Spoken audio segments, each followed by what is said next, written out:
आप मेरे साथ चलिए दोस्तों, 2047 में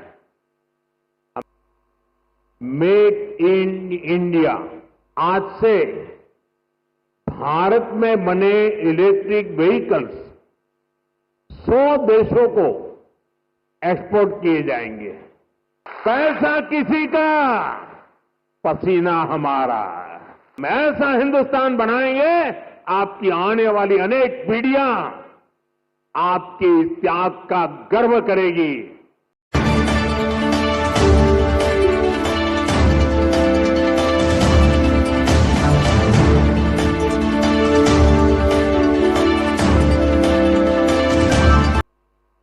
गणेश उत्सव के इस उल्लास में आज भारत की मेक इन इंडिया इस यात्रा में एक नया अध्याय जुड़ रहा है। ये make in India, make for the world, हमारे उस लक्ष्य की तरफ एक बड़ी छलांग है।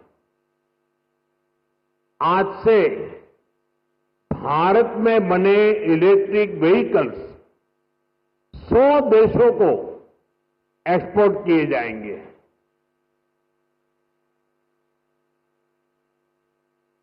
साथ ही आज हाइब्रिड बैटरी इलेक्ट्रोड मैन्युफैक्चरिंग भी स्टार्ट हो रही है।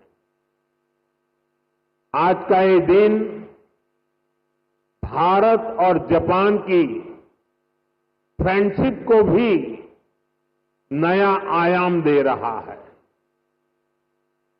मैं सभी देशवासियों को, जापान को, सुजुकी कंपनी को बहुत बहुत बधाई देता हूं। और टीन एज पंख फैलाने का कालखंड होता है, सपनों की उड़ान भरने का कालखंड होता है। और टीन एज में ढेर सारे ख्वाब उभरते हैं। एक प्रकार से पैर जमीन पे नहीं होते हैं टीन एज में। मुझे खुशी है कि आज मारुति टीन एज में एंटर कर रहा है।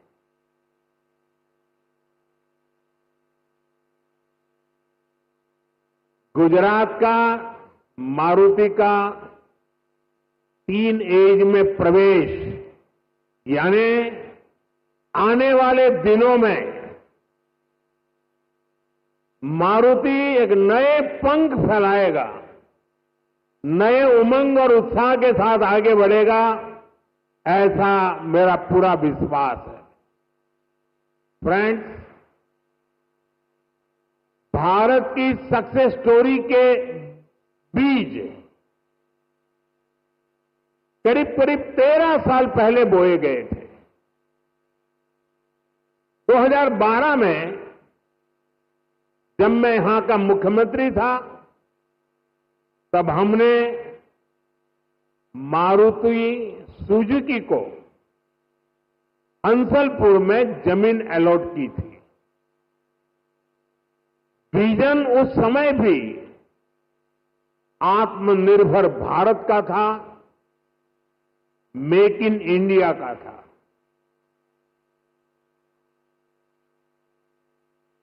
हमारे तब के प्रयास आज देश के संकल्पों को पूरा करने में इतनी बड़ी भूमिका निभा रहे हैं।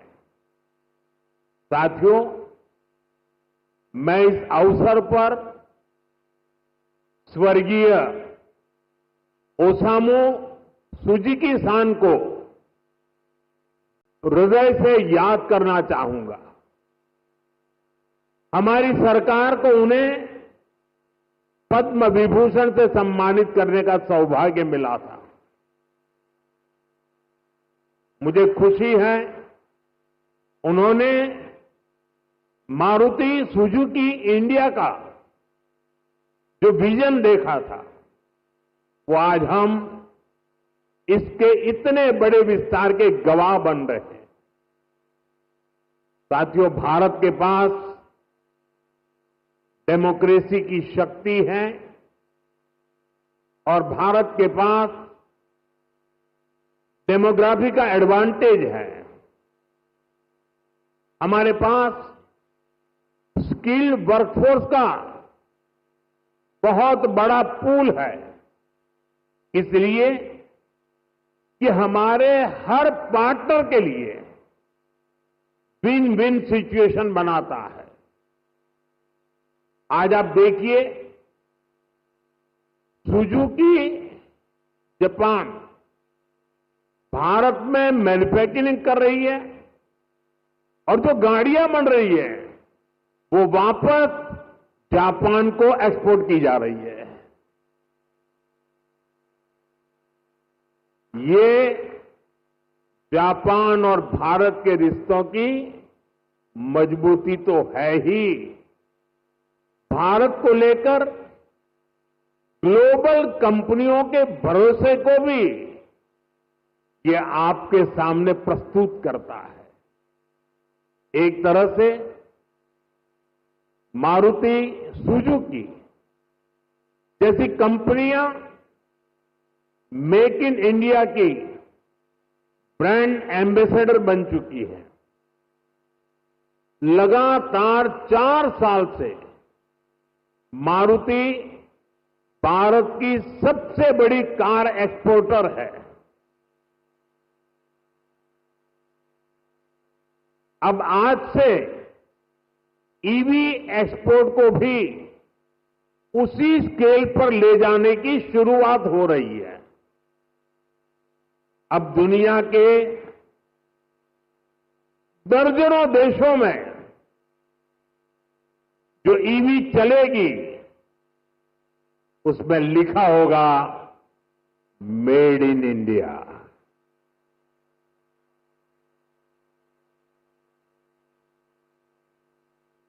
फ्रेंड्स, हम सब जानते हैं ईवी इकोसिस्टम का सबसे क्रिटिकल पार्ट बैटरी है।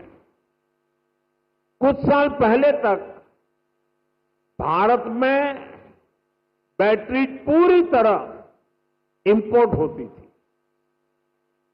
ईवी मैन्युफैक्चरिंग को मजबूती देने के लिए ये जरूरी था भारत बैटरीज का भी निर्माण करे।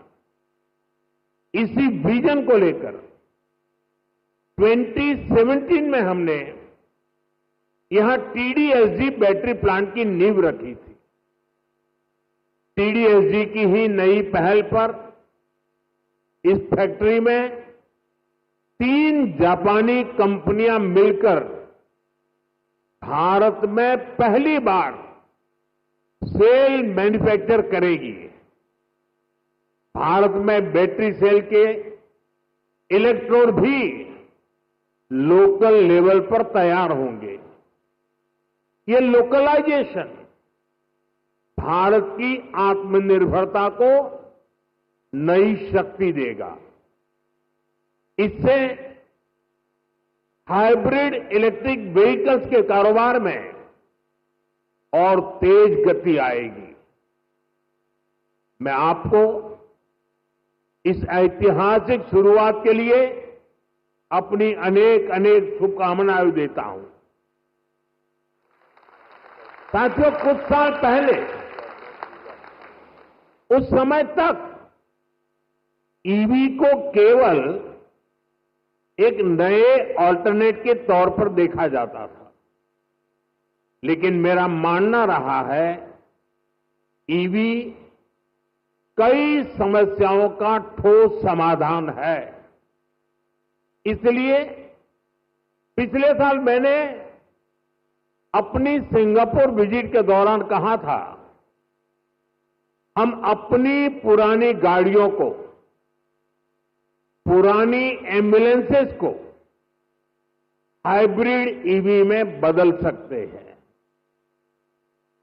मारुति सुजुकी ने इस चुनौती को स्वीकार किया और केवल 6 महीने में एक वर्किंग प्रोटोटाइप तैयार कर दिया। अभी मैंने वो हाइब्रिड एम्बुलेंस का प्रोटोटाइप देखा भी है। ये hybrid ambulance PM E drive scheme में पूरी तरह फिट बैठती है। लगभग 11,000 करोड़ रुपए की इस योजना में ई एम्बुलेंस के लिए भी बजट निर्धारित किया गया है। हाइब्रिड ईवी से पॉल्यूशन भी घटेगा और पुराने व्हीकल्स को ट्रांसफॉर्म करने का विकल्प भी मिलेगा। साथियों, क्लीन एनर्जी और क्लीन मोबिलिटी ये हमारा फ्यूचर है। ऐसे ही प्रयासों से भारत तेजी के साथ क्लीन एनर्जी और क्लीन मोबिलिटी का एक रिलायबल सेंटर बनेगा। साथियों, आज जब दुनिया सप्लाई चेन डिसरप्शन से जूझ रही है, ऐसे समय में लगता है कि भारत ने पिछले दशक में जो नीतियां बनाई वो देश के कितने काम आ रही है। 2014 में जब मुझे देश ने सेवा का अवसर दिया, उसके बाद से ही हमने इसकी तैयारी शुरू कर दी थी। हमने मेक इन इंडिया अभियान शुरू किया। ग्लोबल और डोमेस्टिक मैन्युफैक्चरर्स दोनों के लिए देश में अनुकूल वातावरण बनाया। भारत में मैन्युफैक्चरिंग एफिशिएंट और ग्लोबली कॉम्पिटिटिव हो, इसके लिए हम इंडस्ट्रियल कॉरिडोर्स बना रहे हैं। हम प्लग एंड प्ले इंफ्रास्ट्रक्चर बना रहे हैं, लॉजिस्टिक पार्क्स बना रहे हैं। भारत कई सेक्टर्स में मैन्युफैक्चरर्स को प्रोडक्शन लिंक इंसेंटिव का बेनिफिट भी दे रहा है।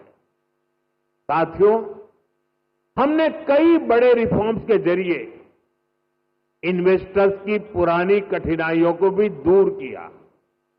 इससे इन्वेस्टर्स के लिए इंडियन मैन्युफैक्चरिंग में इन्वेस्ट करना आसान हुआ है।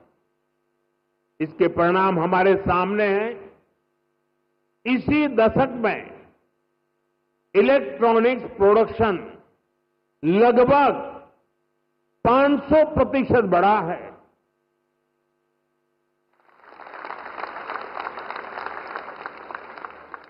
मोबाइल फोन प्रोडक्शन 2014 की तुलना में 2700% तक बढ़ गया है। डिफेंस प्रोडक्शन में भी पिछले दशक में 200% से भी ज्यादा की वृद्धि हुई है। ये सक्सेस आज भारत के सभी राज्यों को, हर एक राज्य को भी मोटिवेट कर रही है। उनके बीच रिफॉर्म्स को लेकर, इन्वेस्टमेंट को लेकर एक हेल्दी कंपटीशन शुरू हुआ है, जिसका लाभ पूरे देश को मिल रहा है। और मैं हर मीटिंग में, व्यक्तिगत बातचीत में और सार्वजनिक रूप से सभी राज्यों को कहता रहा हूं कि हमें प्रोएक्टिव होना होगा, हमें प्रो डेवलपमेंट पॉलिसीज बनानी होगी, हमें सिंगल विंडो क्लियरेंस पर बल देना होगा, कानूनों में रिफॉर्म्स को बल देना होगा। और ये कंपटीशन का जमाना है। जो राज्य जितनी तेजी से अपनी पॉलिसीज को नीट एंड क्लीन रखता है, इफ्स एंड बट्स के बिना रखता है, तो इन्वेस्टर का विश्वास बढ़ता है। इन्वेस्टर आने के लिए हिम्मत के साथ आता है। आज पूरी दुनिया भारत की तरफ देख रही है। ऐसे में कोई राज्य पीछे नहीं रहना चाहिए। हर राज्य ने अवसर लेना चाहिए। ऐसे कॉम्पिटिशन होगा हिंदुस्तान में आने वाले इन्वेस्टर को सोचने में तकलीफ हूं कि मैं इस राज्य में जाऊं कि उस राज्य में जाऊं। इतना क्लियर कट होना चाहिए कंपटीशन। इससे देश को लाभ होने वाला है। और इसलिए मैं सभी राज्यों को निमंत्रण देता हूं कि आइए, रिफॉर्म की स्पर्धा करें, गुड गवर्नेंस की स्पर्धा करें, प्रो डेवलपमेंट पॉलिसी की स्पर्धा करें और हम 2047 विकसित भारत बनाने के लक्ष्य को तेज गति से पार करने में अपनी भागीदारी सुनिश्चित करें। फ्रेंड्स, भारत यहीं पर रुकने वाला नहीं है। जिन सेक्टर्स में हमने बेहतर परफॉर्म किया है, हमें उनमें और बेहतर करना है। इसके लिए हम मिशन मैन्युफैक्चरिंग पर जोर दे रहे हैं। आने वाले समय में हमारा फोकस फ्यूचरिस्टिक इंडस्ट्री पर होगा। सेमीकंडक्टर सेक्टर में भारत टेक ऑफ कर रहा है। देश में इसके 6 प्लांट्स तैयार होने वाले हैं। हमें सेमीकंडक्टर मैन्युफैक्चरिंग और आगे लेकर जाना है।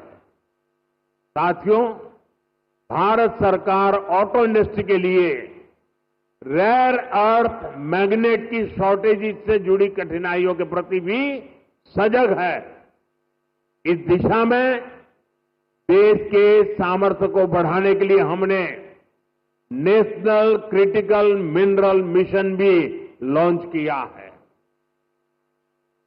इसके तहत देश में अलग अलग जगहों पर 1200 से अधिक खोजी अभियान चलाए जाएंगे। क्रिटिकल मिनरल्स को तलाशा जाएगा। साथियों, अगले सप्ताह ही मैं जापान जा रहा हूं। भारत और जापान का रिश्ता केवल डिप्लोमेटिक रिलेशन से कहीं ऊपर सांस्कृतिक और भरोसे का रिश्ता है। हम एक दूसरे की प्रगति में अपनी प्रगति देखते हैं। मारुति सुजुकी के साथ हमने जो जर्नी शुरू की थी, वो अब बुलेट ट्रेन की स्पीड तक पहुंच चुकी है। भारत जापान पार्टनरशिप की औद्योगिक संभावनाओं को साकार करने की बड़ी पहल यहीं गुजरात से हुई थी। मुझे याद है, हमने 20 साल पहले जब वाइब्रेंट गुजरात समिट शुरू की थी, तो उसमें जापान एक प्रमुख सहयोगी था।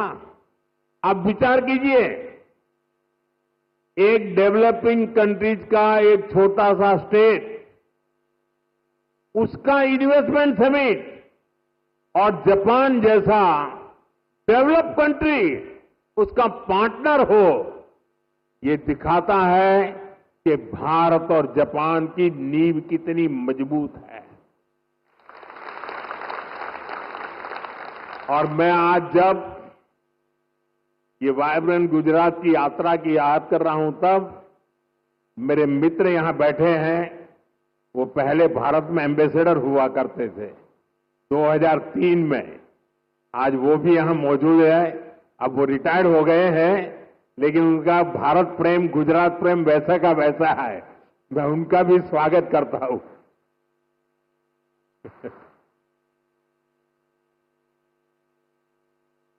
गुजरात के लोगों ने भी जापान के लोगों का उतना ही आत्मीयता से ख्याल रखा।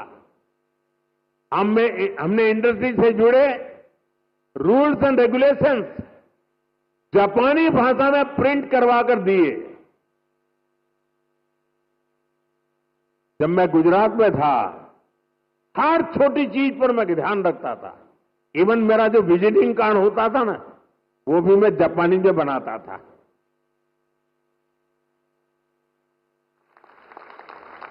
जो वीडियोज बनाते थे हम प्रमोशनल, वो वीडियो को भी है जापानी भाषा में डबिंग करवाता था। यानी मुझे मालूम था कि मुझे इस रास्ते पर बड़ी मजबूती से आगे बढ़ना है। और मैं सभी राज्यों को कहता हूं, आसमान खुला है भैया, आप भी मेहनत करो, आओ मैदान में, बहुत फायदा होगा।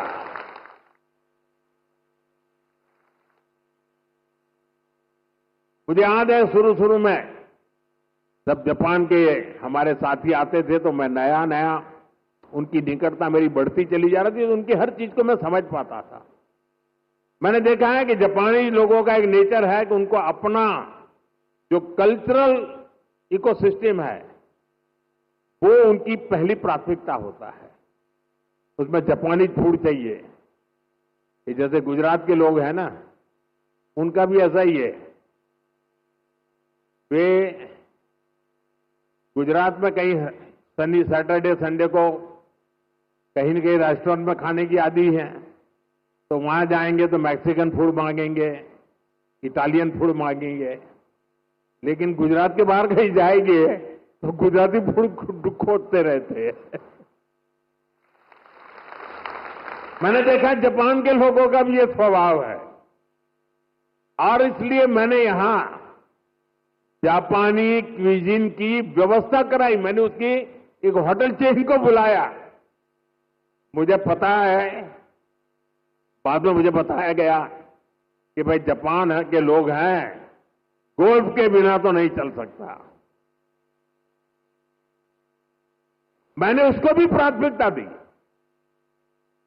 और अपने जापानी साथियों को ध्यान में रखते हुए हमने, जो गुजरात में गोल्फ का नामो निशान नहीं था, 7-8 नए गोल्फ कोर्स डेवलप किए। देखिए, विकास करना है, इन्वेस्टमेंट लाना है, दुनिया को आकर्षित करना है, तो हर बारीकी पर देखना पड़ता है। और हमारे देश में कई राज्य हैं जो करते हैं। जो राज्य पीछे हैं, मेरा उनसे आग्रह है कि आप भी हर बारीकी को अवसर समझिए और विकास की नई दिशा पकड़िए। इतना ही नहीं साथियों, हमारे स्कूल में, हमारे कॉलेजेस में, हमारे यूनिवर्सिटी में बहुत बड़ी मात्रा में जापानी भाषा सिखाने को प्राथमिकता दी जा रही है। बहुत सारे जापानी भाषा सिखाने वाले टीचर्स आज गुजरात में भी है। कई स्कूलों में जापानी भाषा सिखाई जा रही है। साथियों, हमारे इन प्रयासों से भारत जापान के बीच पीपल टू पीपल कनेक्ट बहुत बढ़ रहा है।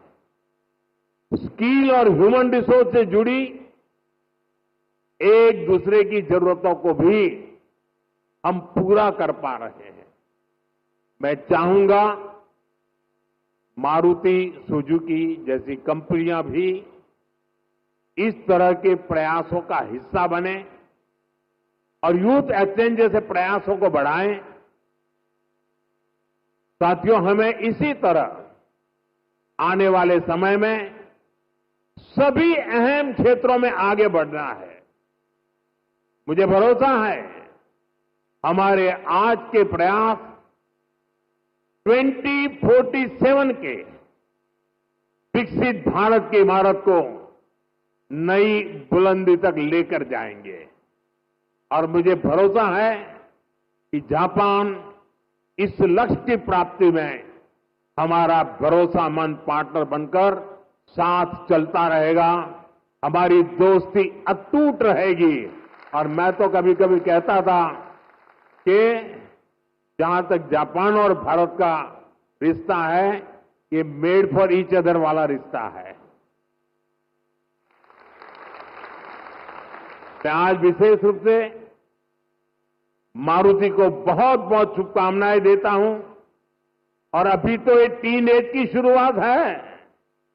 आपको पंख फैलाने हैं, नए सपने बुनने हैं। आपके संकल्पों के लिए, उसकी पूर्ति के लिए हम पूरी शक्ति से आपके साथ हैं। इसी विश्वास के साथ आत्मनिर्भर भारत के अभियान को हम सब आगे बढ़ाएं, वोकल फॉर लोकल बने, स्वदेशी ये हमारा जीवन मंत्र बनना चाहिए। दोस्तों, गर्व से स्वदेशी की तरफ चल पड़ो। और यहां जापान के द्वारा जो चीजें बन रही है ना, ये भी स्वदेशी है। मेरी स्वदेशी की व्याख्या बहुत सिंपल है।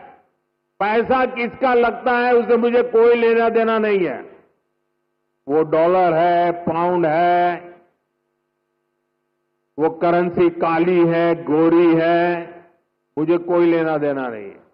लेकिन जो प्रोडक्शन है उसमें पसीना मेरे देशवासियों का होगा। पैसा किसी का, पसीना हमारा। जो प्रोडक्शन होगा उसमें महक मेरी देश की मिट्टी की होगी, मेरी भारत मां की होगी।